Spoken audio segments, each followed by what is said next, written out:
J'aimerais que vous me donniez votre nom, votre date de naissance et votre profession, s'il vous plaît, Monsieur Abou Garda. Bahar Idriss Abou Garda. Je m'appelle Bahar Idriss Abou Garda et je suis le commandant de mouvement de résistance. Soupçonné d'avoir commis des crimes de guerre au Darfour, Soudan, Abou Garda est arrivé volontairement aux Pays-Bas suite à l'émission d'une citation à comparaître devant la chambre préliminaire 1 de la Cour pénale internationale. C'est la première fois que des juges de la CPI émettent une citation à comparaître plutôt qu'un mandat d'arrêt. Nous avons interrogé le greffier de la Cour, Madame Sylvana Arbia, sur les différences entre un mandat d'arrêt et une citation à comparaître et à propos des crimes reprochés à Abou Garda. Un mandat d'arrêt et une citation à comparaître ont tous les deux pour but de faire comparaître un suspect devant la Cour. Les juges peuvent délivrer soit un mandat d'arrêt, soit une citation à comparaître à l'encontre de personnes qui auraient commis des crimes relevant de la compétence de la Cour. Pour délivrer une citation à comparaître, ils doivent être convaincus que le suspect comparaîtra volontairement devant la Cour. Un mandat d'arrêt pourra être délivré s'il y a des motifs de croire que le suspect ne comparaîtrait pas volontairement devant la Cour ou fera obstacle à l'enquête ou en compromettra le déroulement.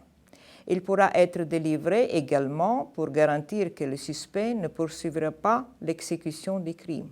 Les juges considèrent qu'il y a des motifs raisonnables de croire que le Darfour a connu un conflit armé ne présentant pas un caractère international qui a opposé le gouvernement soudanais à plusieurs groupes armés organisés, dont le GEM. Dans ce contexte, une attaque a été menée le 29 septembre 2007 contre la mission de maintien de la paix de l'Union africaine au Soudan, prétendument par des forces dissidentes du GEM. Cette attaque a touché le personnel, les installations, le matériel, les unités et les véhicules de la mission de l'Union africaine au Soudan, stationnés à la base militaire de Askanita au Darfour Nord. Il est allégué que les assaillants représentaient près de 1000 personnes et auraient tué 12 soldats et auraient gravement blessé 8.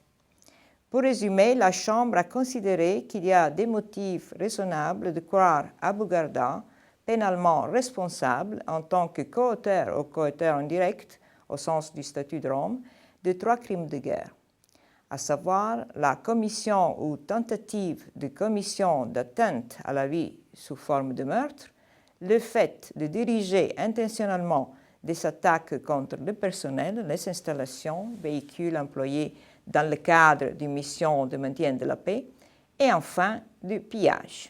Au cours de la première comparution d'Abou Garda, lundi 18 mai 2009 à La Haye, le siège de la CPI, le juge Cuno Tarfusser s'est assuré que le suspect est bien informé des crimes qui lui sont reprochés et qu'il comprend les droits que lui reconnaît le statut de Rome.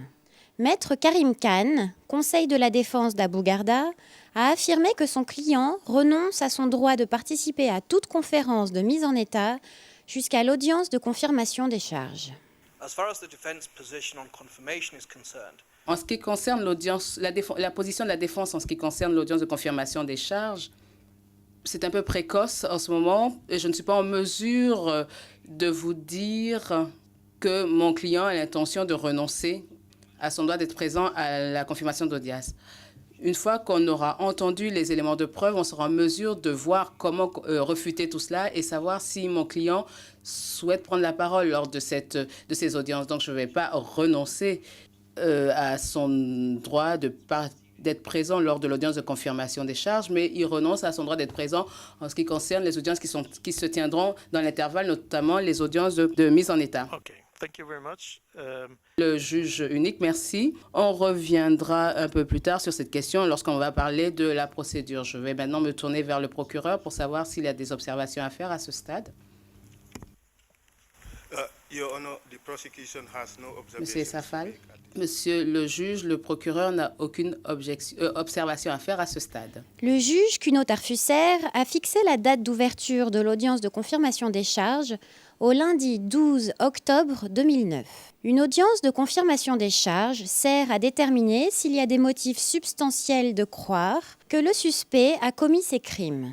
Si la chambre préliminaire décide de confirmer les charges, elle renvoie alors l'affaire devant une chambre de première instance chargée de conduire la phase suivante de la procédure, le procès. Cette affaire est la troisième concernant la situation au Darfour, après l'affaire le procureur contre Ahmad Haroun et Ali Kouchaïb et l'affaire le procureur contre Omar al-Bashir. Les 3 suspects sont toujours en fuite. La chambre préliminaire 1 examine également la requête, présentée le 20 novembre 2008, par laquelle le procureur lui demande de délivrer un mandat d'arrêt à l'encontre de 2 autres personnes qui auraient participé à l'attaque lancée contre la base militaire de Ascanita ou, à titre subsidiaire, de leur adresser une citation à comparaître.